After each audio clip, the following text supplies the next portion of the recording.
तुमच्या या धमक्यांना आता अख्खा देश घाबरेनासा झालाय। उमेदवारी दिल्या 2 तासात कारवाई करणं ह्याच्यातनं सरकार आणि सरकारी यंत्रणेचा हेतू स्पष्ट होतो। गेले 6 महिने मराठा विरुद्ध ओबीसी ही लढाई पेटवणारे आता नाशिकचे उमेदवार आहेत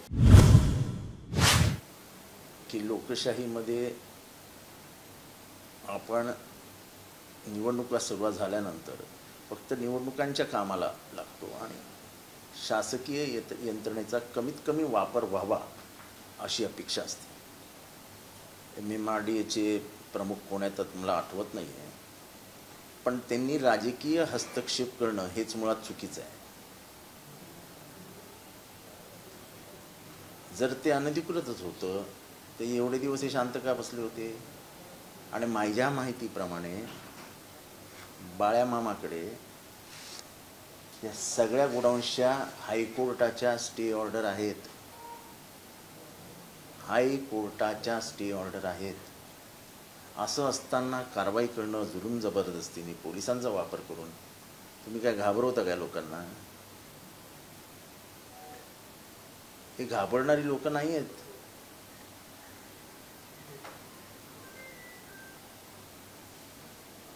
मला माहिती आहे इथे अश्विनी जोशी नावाच्या कलेक्टर होत्या, त्यांनी एक पुनरावलोकन अहवाल तयार केला आणि त्या पुनरावलोकन अहवालामध्ये काय काय गुपित आहेत आणि किती रुपये देऊन त्यांची बदली करण्यात आली हे मला पण माहिती आहे।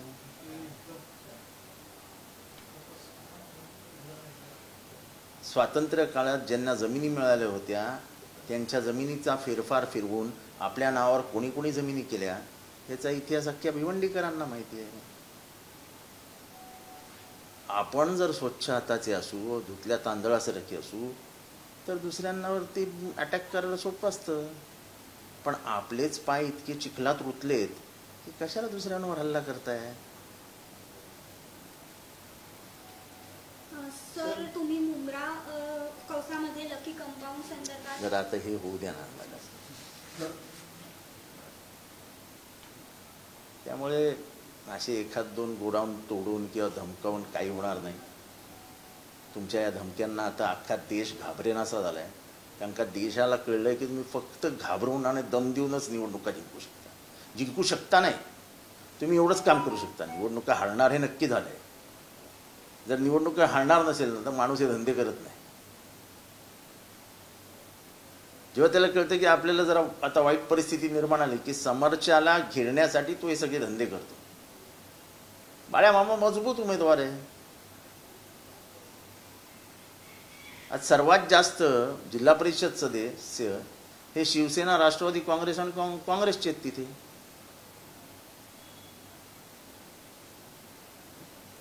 त्यामुळे मला वाटतं की हे असल्या छोट्या मनाची कामं करणं लोकसभेच्या निवडणुकीमध्ये अतिशय चुकीचं, तुमची घाणेरडी विकृत मानसिकता दाखवणार आहे। अशी माणसं लोकसभेत जाणार असतील तर ही महाराष्ट्राच्या नाही देशाच्या दृष्टीने लज्जास्पद गोष्ट आहे। राजकारण हे सुडासाठी द्वेषासाठी करायचं नसतं, समाज हितासाठी करायचं असतं। हे राजकारणाचं मुख्य गणित आहे, हे जरा समजून घेतलं असतं तर बरं झालं असतं। सर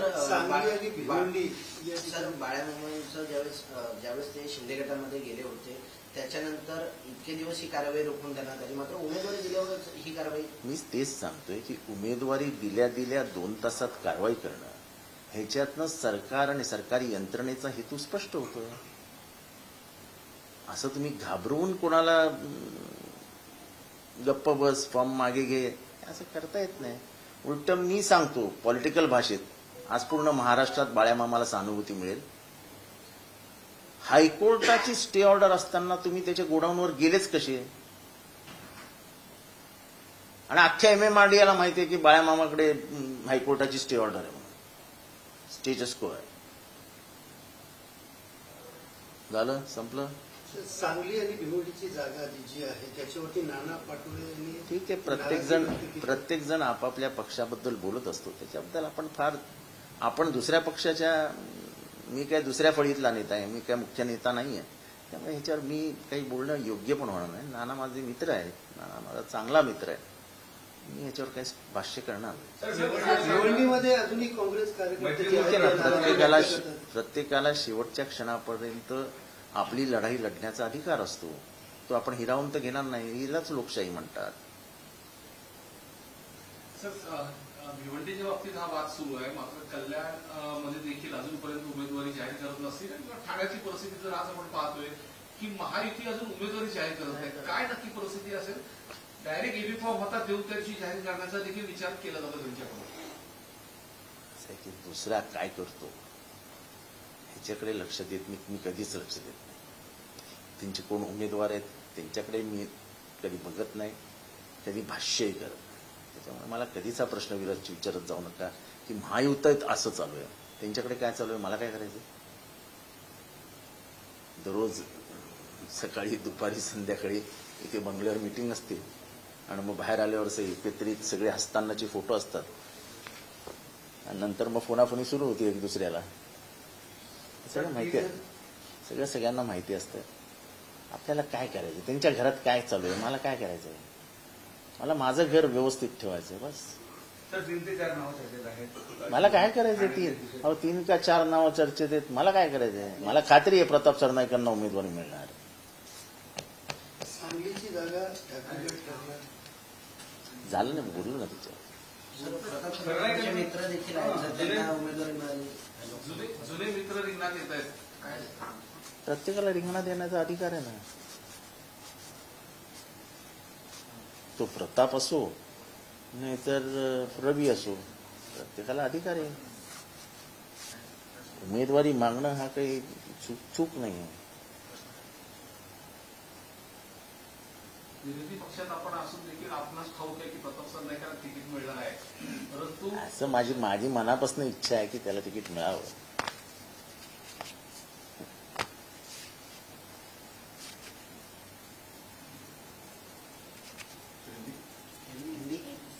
राज्यामध्ये विडंबनाचं राजकारण सध्या सुरू पुढे राज्यामध्ये विडंबनाचं राजकारण विडंबन म्हणजे महापुरुषांवर जातीपातीचं राजकारण केलं जातं निवडणुकीच्या तोंडावर.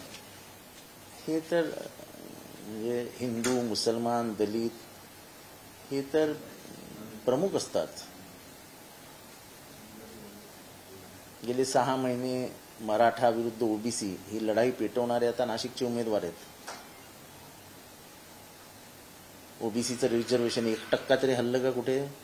पहिल्यापासून सांगत होतो की ओबीसीचं रिझर्वेशन कोणाचा बाप हलवू शकत नाही, पण मुद्दामून ओबीसींना घाबरून ठेवून आणि नंतर मग त्याच्या मागचं राजकारण उघड होतं. कसं उघड होतं तर बरोबर लोकसभेची सीट घेतली त्यांनी नाशिकवरनं.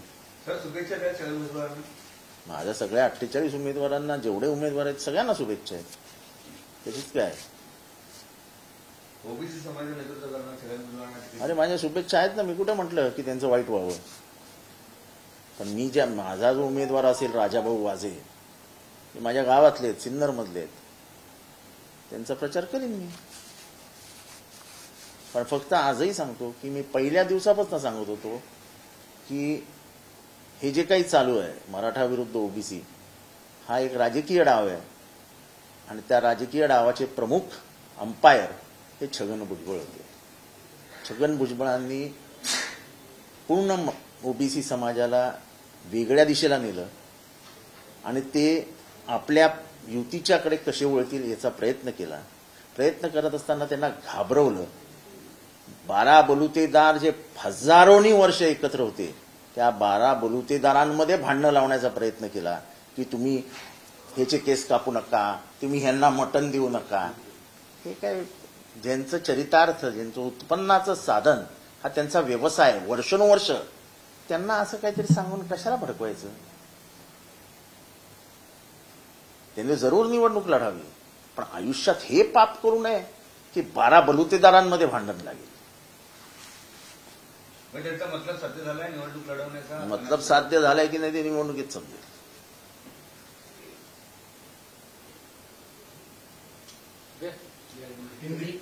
सर, राष्ट्रवादी के जो उम्मीदवार है माया मामा, इनके ऊपर कार्रवाई जो है की जा रही है. देखो, गणतंत्र में अगर डराने की कोशिश करोगे तो पलटवार हो जाएगा. और ये जनता पलटवार करती है। डरा के, धमका के, किसी को झुठला करके, माथे पे बंदूक रख के चुनाव नहीं जीता जाता है। और मैं कहता हूं कि महाराष्ट्र में इस बार जनता चुनाव हाथ में ले लेगी। जनता चुनाव हाथ में ले लेगी, इतना गुस्सा है लोगों के दिल में।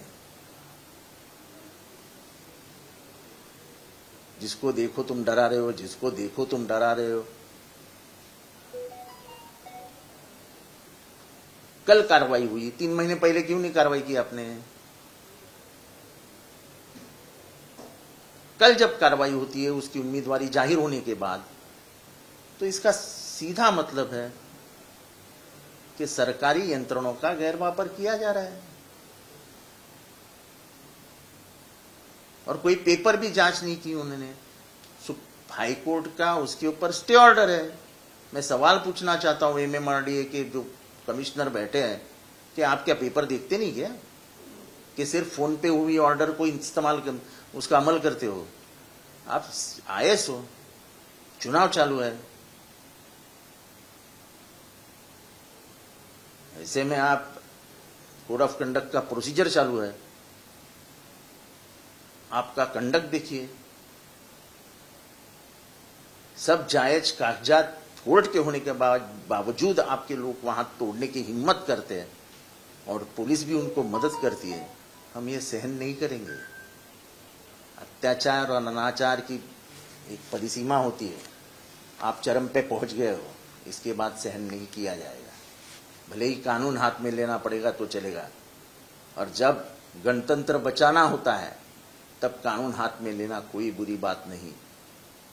आजादी के लिए हजारों ने कानून हाथ में लिया था, यहाँ तो अब आजाद भारत के गणतंत्र को बचाने के लिए कानून हाथ में लेना पड़ेगा, और वो हम लेंगे। सर, कुछ दिनों से ये सब देखा जा रहा है कि ठाकरे गुट के जो अमर कीर्तिकर है उन्हें भी उम्मीदवारी मिलने के बाद ही कार्रवाई शुरू की गई, बाले मामले के ऊपर भी इस तरह से। तो मैं वही बोल रहा हूँ ना कि महाराष्ट्र की जनता, जिसकी संस्कृति ही प्यार है, अतिथि दे दो भो ऐसा बोलने वाला ये महाराष्ट्र, आज पूरे देश दुनिया से लोग आते हैं यहाँ पे, पेट भरते हैं। ये मिट्टी सबकी है। ये मिट्टी जिसने सर को लगाई वो भूखा नहीं सोया है। ये मिट्टी में अपनापन है। किसी को बर्बाद करने के लिए मिट्टी कभी नहीं कहती है। इस मिट्टी को बदनाम मत करो। ये शिवाजी महाराज की पवित्र भूमि है, उसको बदनाम मत करो। सत्ता के हाथ में आ गई तो तुम खुद को सुल्तान समझने लगे क्या है?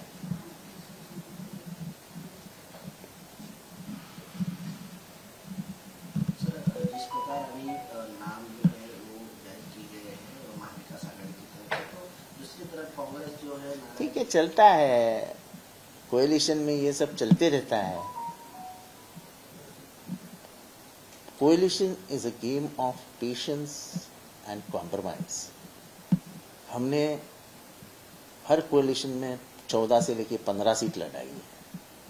शरद पवार जी ने बोला, जितेंद्र कुछ भी करो, जयंत कुछ भी करो, अपने को चुनाव बीजेपी को हराने के लिए लड़ना है। 4-5 सीट गई तो गई, हमारी 4 सीट गई।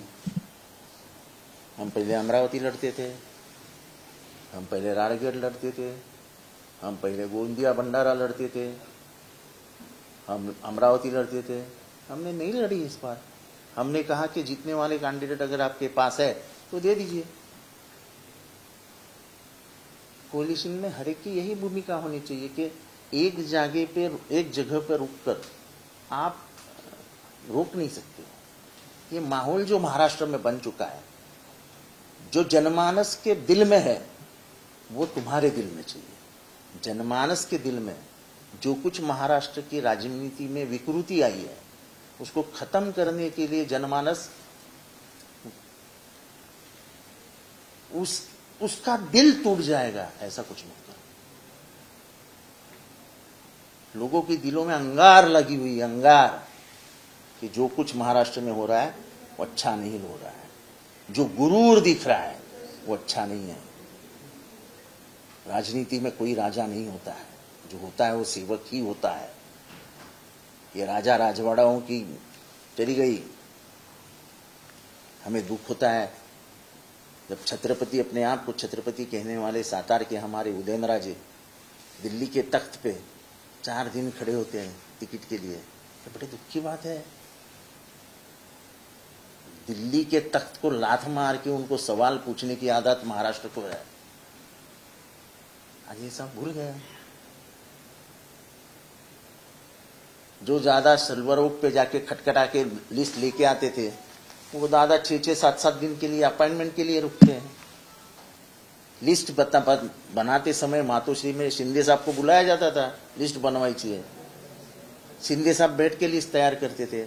आज वो शिंदे साहब को मालूम नहीं कौन सा टिकट कब कटने वाला है। ये महाराष्ट्र की बेइज्जती है। भले शरद पवार कैसे भी हो, लेकिन कांग्रेस उनको पूछे बिना कुछ नहीं करती थी महाराष्ट्र में। वो शरद पवार जी की ऊंची, और आज नहीं, पिछले 50 सालों में जब से उन्हें कांग्रेस छोड़ी, वो छोड़ दो, पर जब भी वो कांग्रेस में रहे, कांग्रेस में वो 2 नंबर 3 नंबर के ही नेता रहे। गांधी खानदान एक अलग खानदान है, उनकी बात छोड़ दो, लेकिन उनको बिना पूछे महाराष्ट्र में कुछ भी नहीं होता था। अब इनको मालूम ही नहीं अपनी सीट कितने आने वाले, किसको मिलने वाले। उम्मीदवार भी वो तय करते हैं। अभी दादा के 4 उम्मीदवार हैं, बीबी घर की, रायगढ़ में सुनील तटकरे जीत के आए, अडलराव किसके हैं, किसके हैं, और दूसरे उम्मीदवार कौन है, अर्चना पाटिल। वो किधर से आई है, उसके पति कौन है। तो 2 बीजेपी के सदस्य उनके खासदार है, और 2 एक घरवाली है, और एक अपना उनका खास जिगरी दोस्त, जिसके वजह से वो पार्टी छोड़ के चले गए। यानी उनके मन दूषित करने वाले जो 2-3 लोग हैं, उसमें से वो एक है। तो मुझे बताइए, अजित पवार जी ने क्या पाया। जिस घर में लिस्ट वो बनाते थे, उस घर में उनको मालूम है, अब दूसरे जब घर में गए तो उनको मालूम ही नहीं कि उनको मिलने आ गया है। बुरा नहीं लगता होगा उन्हें, मैं बोलता हूं उनको बुरा लगता होगा कि इतना श्रीखंड, ये वो जिलेबी, मटन, चिकन से भरा हुआ मेरा पूरा खाना छोड़ के मैं कहाँ आ गया। यहाँ तो वो बोलते हैं ना, पत्रावली को क्या बोलते हैं हिंदी में, पत्ता, वो पत्तन, वो पत्तन पे क्या रखा है वो भी मालूम नहीं, आने वाला है। तो वहां ऐसा देख के, यहाँ तो ऐसा था, अरे भरा हुआ है। ये अंतर होता है। जब आप दूसरे के घर में कुदी मार देते हो ना, तो घर के मालिक नहीं बन सकते आप। जिस घर के मालिक थे, अब उस घर में आप अनजान हो। सर, एक आखिरी सवाल है, गए कुछ महीनों से मराठा से ओबीसी का जो संघर्ष चल रहा था, उसी नासिक से छगन भुजबल का नाम सामने आ रहा है, लेकिन मराठाओं के समाज की तरफ नहीं, देखो, मेरे को मराठाओं का और ओबीसी का कोई झगड़ा कोई नहीं लगा सकता है। मराठा और ओबीसी आज नहीं, ये बहुजन जातियां हैं। ये पिछले 5,000 10,000 वर्षों से एक ही गांव में एक साथ रहे। कभी उनमें तू मैं, तू ये, तू वो, ऐसा कभी नहीं होता है। क्या तेली के बिना गांव चल सकता है? तेल के बिना? क्या कुंभार के बिना गांव चल सकता है? क्या माली के सिवा गांव चल सकता है? क्या खाटिक के सिवाय गांव चल सकता है? किराना माल बेचने वाले के सिवाय वैश्यवाणी गांव चल सकता है? हर एक की जातियां उसके काम पे लाई गई थी। यही तो मनुवाद की शुरुआत हुई। अब ये जातियां जब हजारों बरस साथ में रही है, तो मैं मानता हूं उनमें दरार डालने वाला गुनहगार है। वो महाराष्ट्र के समाज व्यवस्था को आग लगाना चाहता था। ये तो अच्छा है कि सभी लोगों ने मर्यादा बरताई और यहां पे अंगार नहीं लगा, वरना ऐसा अंगार लगता तो हर गांव में तुमको भुगतना पड़ता। पूरे महाराष्ट्र का सामाजिक स्वास्थ्य खराब हो जाता। आपकी राजनीतिक सफलता के लिए लोगों के घरों घर को जलाना तो कोई अच्छी बात नहीं है। सुप्रीम कोर्ट ने मोदी सरकार को 4 साल है कास्ट सर्टिफिकेट और भाग्यशाली देखो ऐसा है कि भाग्य कैंडिडेट नाम थे कि 8 दिन में ये कभी कभी किसी का भाग्य अच्छा होता है। वो बेचारी दलित औरत है, बरवे, पैसे से भी मजबूत नहीं है, सब सच्चाई जानने के बावजूद उसको स्टे ऑर्डर देने के बावजूद उसको कहा गया कि तुम चुनाव नहीं लड़ सकते। क्यों? क्योंकि वो दलित थी, पिछड़े वर्ग से थी। पिछड़े वर्ग को पूछने वाला कौन है? आपने देखा ना, द्रौपदी मुर्मू खड़े हैं, देश की प्रथम नागरिक। जब भारत रत्न दिया जाता है वो अकेली स्टेज पे बैठती है, यानी हर पंतप्रधान अकेले, हर राष्ट्रपति अकेले स्टेज पे बैठता है और पंतप्रधान नीचे बैठते हैं सब। आप देखिए आर्काइव में जाके, सब भारत रत्न आज तक जितने दिए होंगे उसमें उसकी एक अलग गरिमा है, उसका अलग ऊंचाई है। बेचारी उधर कोने में कोपरे में खड़ी है ऐसे हाथ। हमारे पीएम बैठे हैं, लालकृष्ण आडवाणी जी की उम्र हो गई, वो बेचारे चल भी नहीं सकते, वो बैठे तो हमको कोई है नहीं। लेकिन कम से कम एक कुर्सी तो द्रौपदी मुर्मू को दे दी होती। क्यों? दलित है बेचारी, आदिवासी है, हमसे हमारे साथ कैसे बैठेगी वो? हमारा धर्म स्वीकार नहीं करेगा वो, ये हम भ्रष्ट हो जाएंगे। वो भी औरत और आदिवासी तो नामुमकिन है। आज भारत में जितने भी उद्घाटन राष्ट्रपति के हाथ से होने चाहिए, एक भी राष्ट्रपति के हाथ से नहीं हुआ। जो पार्लियामेंट की बिल्डिंग है वो खोलने का काम सिर्फ राष्ट्रपति का था। जब आप धर्मनिरपेक्ष भारत कहते हो तो राष्ट्रपति उसका, लेकिन आपने वहां साधु लाए। मैं आज ये भाजपा के हर किसी भी नेता को पूछता हूं, 1 घंटा देता हूं, किसी भी एक चैनल को बुला करके उन साधुओं के नाम बता देना। नहीं तो जिस दिन नेहरू जी ने पार्लियामेंट का उद्घाटन किया था, 15 मिनट दो, मैं हर एक के नाम बता दूंगा किसने किसने उद्घाटन किया। दैट इज पीपल्स हाउस, लोगों का घर है वो, लोगों की समस्या वहां छुड़ाने का काम किया जाता है, लोगों के सोशल अपलिफ्टमेंट के लिए काम किया जाता है। वो धर्म सभा नहीं है कि तुम साधुओं को बुला करके, तुम्हें राष्ट्रपति के पूरे उसका सम्मान तो छोड़ो, अपमान भी छोड़ो, उसको तो ऐसा किया है कि मेरे जैसे जो संविधान में भरोसा करते हैं, विश्वास रखते हैं, राष्ट्रपति की क्या इज्जत होनी चाहिए इसका अभ्यास करते हैं, मुझे लगता है ये माफ नहीं करना चाहिए। सिर्फ औरत और दलित और आदिवासी होने के नाते अगर आप उसको बाजू में रख रहे हो, आप कुर्सी पे बैठे हो और तुम्हारा राष्ट्राध्यक्ष खड़ा है, ये भारत को शोभा नहीं देता है। पूरे देश में ये फोटो गया है, पूरे देश में ये फोटो गया है और कोई अपने गणतंत्र के बारे में अच्छा नहीं बोल रहा।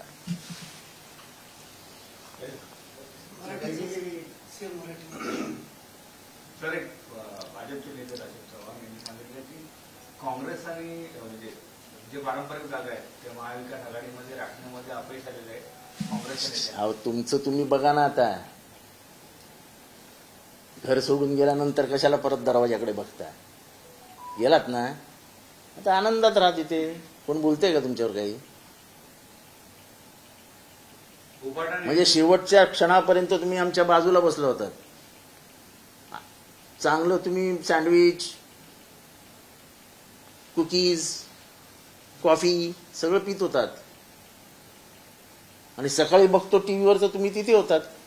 तेव्हा तुमचं तुम्ही बघा, कशाला उगाच काँग्रेसने काय केलं आणि काँग्रेसने काय नाही केलं, बस करा आता। हिम्मत असेल तर तुम्ही का केले जगाला सांगा। गेल्या काही दिवसांपासून असं पाहत आहे की महाराष्ट्रातले जे नेते ते दिल्ली दरबारी जाताना पाहायला मिळतात। त्यात अजितदादा असतील, एकनाथ शिंदे असतील, यांना वारंवार दिल्लीला नाही नाही, मला या दोघांच्याबद्दल एवढंच म्हणायचं आहे, म्हणजे मला वाईट वाटतं त्या दोघांचं. दोघं दादा होते महाराष्ट्राचे, दादा. सिल्वर ओकला गेले अजितदादा, 4-5 जणांना बोलवलं, साहेबांबरोबर बसले. काँग्रेसच्या बाजूनी समजा 22 जागा मिळाल्या असतील, त्या 22 जागांचे उमेदवार खटाखट खटाखट पेननी लिहिले, सही घेतली, लिस्ट खिशात टाकले, त्याच ताठ मानेने आले बाहेर, काय रे असं म्हणून गाडीत बसले की निघाले. आता इथे त्यांनाच माहित नाही जागा कोणाच्या कुठल्या मिळणार आहेत, उमेदवार कुठनं येणार आहेत. 4 उमेदवार आत्तापर्यंत जाहीर केले, त्याच्यातले 2 स्वतःचे, त्याच्यातला एक तो निवडून आलेला खासदार, एक स्वतःची पत्नी. बाकी बीजेपीने पाठवून दिले की घ्या तुमच्याकडे, आमची माणसं आहेत. काय वाईट अवस्था आहे. एकनाथ शिंदे, मातोश्री त्यांनी सांगितल्याशिवाय पुढे हालतच नव्हती. एवढी पकड होती मातोश्रीत. इथे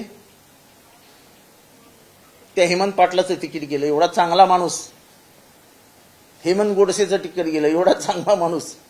अरे कमीत कमी बंडामध्ये जे आपल्याबरोबर होते त्यांचा जीव वाचवण्याचं तर काम करायला पाहिजे होतं. युद्धामधल्या सरकार साथीदाराला असं एकटं युद्धात सोडून यायचं नसतं, त्याला बरोबर घेऊन यायचं असतं. युद्ध जिंकलं असं म्हणता ना तुम्ही, युद्ध जिंकलात पण तहात हारलात. ही महाराष्ट्रातली सर्वात वाईट गोष्ट आहे.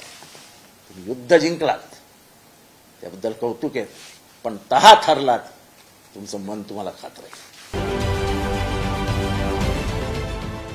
देश विदेशातील प्रत्येक घडामोडींचे लाईव्ह अपडेट मिळवण्यासाठी आता साम टीव्हीच्या सर्व सोशल मीडिया प्लॅटफॉर्मला लाईक, फॉलो आणि सबस्क्राईब करा. तसंच सर्व नोटिफिकेशनसाठी बेल आयकॉन प्रेस करायला विसरू नका.